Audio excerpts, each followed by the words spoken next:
तो बहुत स्वागत आप सभी का एक बार फिर से खंडवा डिफेंस फैक्ट पर। आज के इस वीडियो में हम लोग न्यूक्लियर एनर्जी को लेकर एक बहुत ही महत्वपूर्ण मुद्दे को लेकर डिस्कस करने जा रहे हैं। वीडियो बहुत ही ज़्यादा इंपॉर्टेंट होगी।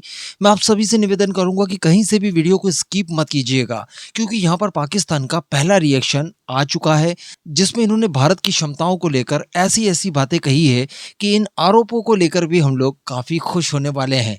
तो चलिए डिस्कस करते हैं क्या मुद्दा निकल कर आया है। आप बस इसी तरह की वीडियोस के लिए चैनल को सब्सक्राइब जरूर कर दीजिएगा, और यार केवल 2 सेकंड्स का काम है, वीडियो को लाइक जरूर कीजिएगा और पाकिस्तानियों के लिए स्पेशली कमेंट बॉक्स में जय हिंद जरूर लिखिएगा। तो देखिए, सर्वप्रथम मैं आपको बता दूं कि पाकिस्तान के एक्सपर्ट्स के द्वारा यह अनुमान लगाया जा रहा है और भारत के ऊपर यह आरोप लगाया जा रहा है एक्चुअली कि भारत ने एक ऐसी क्षमता हासिल कर ली है जिसके तहत भारत लगभग हर साल 300 प्लूटोनियम न्यूक्लियर बॉम्ब्स तैयार कर सकता है। जी हाँ, तो अब जान लिया जाए कि ये भला कैसे होगा। लेकिन इससे पहले भारत की एक बड़ी अचीवमेंट को लेकर डिस्कस करना जरूरी होगा, उसी से हमें ये क्षमता हासिल हुई है। देखिए, मैं आपको कुछ दिनों पहले वीडियो बनाकर तो नहीं बता पाया, लेकिन भारत ने एक बहुत ही महत्वपूर्ण टेक्नोलॉजी को हासिल किया है जिसे PFBR कहा जाता है, यानी फास्ट ब्रीडर रिएक्टर। इस PFBR का भारत द्वारा पहली बार एक प्रोटोटाइप तैयार किया गया है और ये भारत को बहुत ही असीमित पावर देने जा रहा है। कारण यह है कि ये भी न्यूक्लियर एनर्जी को ही जनरेट करता है, लेकिन इसके अंदर आपको यूरेनियम की आवश्यकता नहीं है। यूरेनियम की बात की जाए तो न्यूक्लियर एनर्जी हो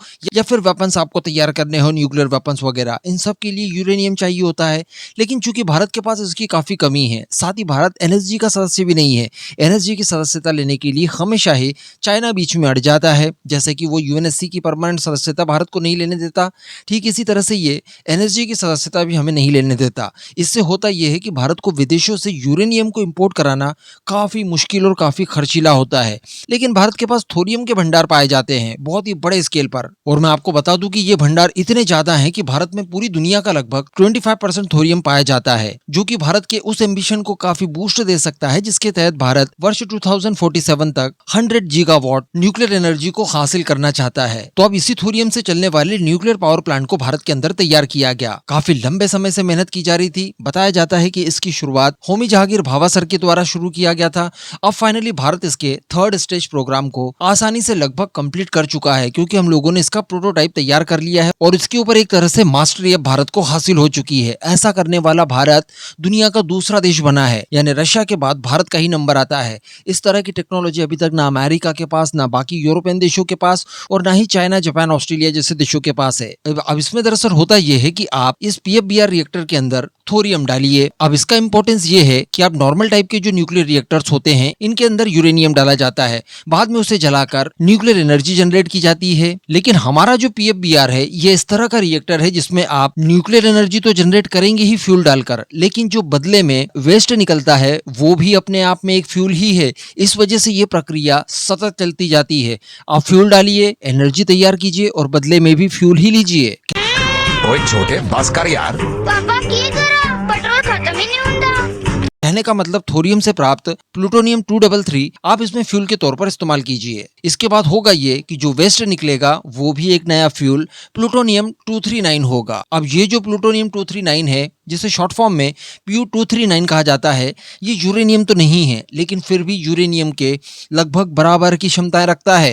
एटॉमिक नंबर्स की भी अगर बात की जाए तो जहां पर यूरेनियम का एटॉमिक नंबर 92 है, तो वहीं प्लूटोनियम का 94 है। और ये प्लूटोनियम आपको नेचुरल कंडीशन में कहीं नहीं मिलेगा, बल्कि ये बनता है जब आप प्लूटोनियम 233 को बर्न करते हैं ईंधन के तौर पर। अब मैं आपको बता दूं कि यही प्लूटोनियम 239, इसका इस्तेमाल करके आप वेपन्स बनाइए या फिर आप further nuclear energy power plant बनाइए, ये दोनों के अंदर आपको इस्तेमाल करने योग्य होगा। और प्लूटोनियम 239 की जो एज है वो लगभग 24,110 वर्ष है। आप सोचिए, इतने सालों तक ये एक्टिव रहता है। तो अब ये क्षमता जैसे ही भारत के पास आती है, वैसे ही पाकिस्तान को तकलीफ शुरू हो जाती है, क्योंकि पाकिस्तान अब समझ गया कि इसके इस्तेमाल से भारत न केवल न्यूक्लियर एनर्जी को तैयार कर पाएगा बड़े स्केल पर, बल्कि इसका इस्तेमाल करके तो भारत न्यूक्लियर वेपन्स भी बना सकता है। अब भारत को यूरेनियम की आवश्यकता ही नहीं पड़ेगी। तो अब जहां पर पूरी दुनिया से भारत को इसके लिए बधाइयां और शुभकामनाएं मिल रही है, तो वहीं पाकिस्तान के द्वारा इसको लेकर डर जाहिर किया गया है। दरअसल पाकिस्तान के आर्म कंट्रोल एडवाइजर जाहिर काज़मी के द्वारा, जो कि उनकी स्ट्रैटेजिक प्लान डिवीजन के भी सदस्य हैं,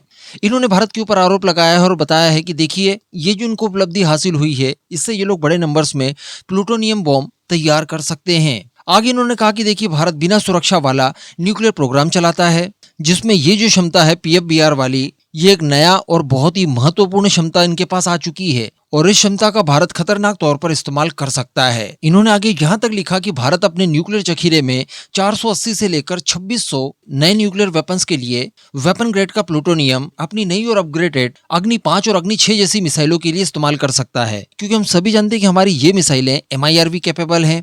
कहने का मतलब एक ही मिसाइल में मल्टीपल वॉरहेड अब हम लोग आसानी से इंटीग्रेट करके उसका इस्तेमाल कर पाएंगे।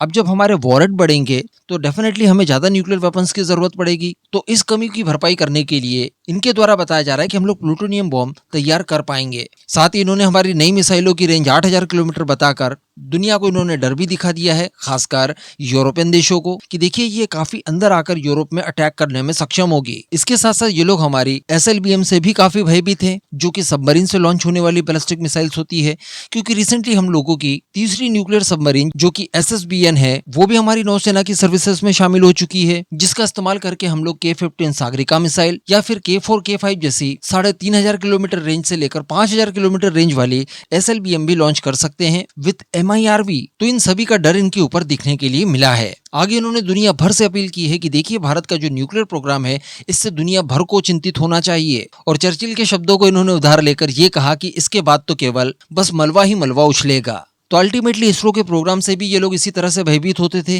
क्योंकि हमारे पास ज्यादा पावरफुल रॉकेट बनाने के लिए उन प्रोग्राम से मदद मिली जिनकी टेक्नोलॉजी लगभग सेम होती है बैलिस्टिक मिसाइल्स के लिए, जहां से हम लोगों ने लॉन्गर रेंज मिसाइल्स तैयार की है। और अब हमारे सिविल न्यूक्लियर पावर प्लांट की जो परियोजनाएं हैं वो भी इन्हें भयभीत कर रही है, क्योंकि इसके चलते भी हम लोग हमारी न्यूक्लियर क्षमताओं को जो कि वेपन ग्रेड की होगी उसे भी चाहे तो बढ़ा सकते हैं। तो अब इनके डर को इनके ऊपर छोड़ दिया जाए। बाकी हमारे लिए तो ये सेलिब्रेशन का समय है। इस पूरे मुद्दे पर आपका क्या मानना है नीचे कमेंट करके जरूर बताइएगा।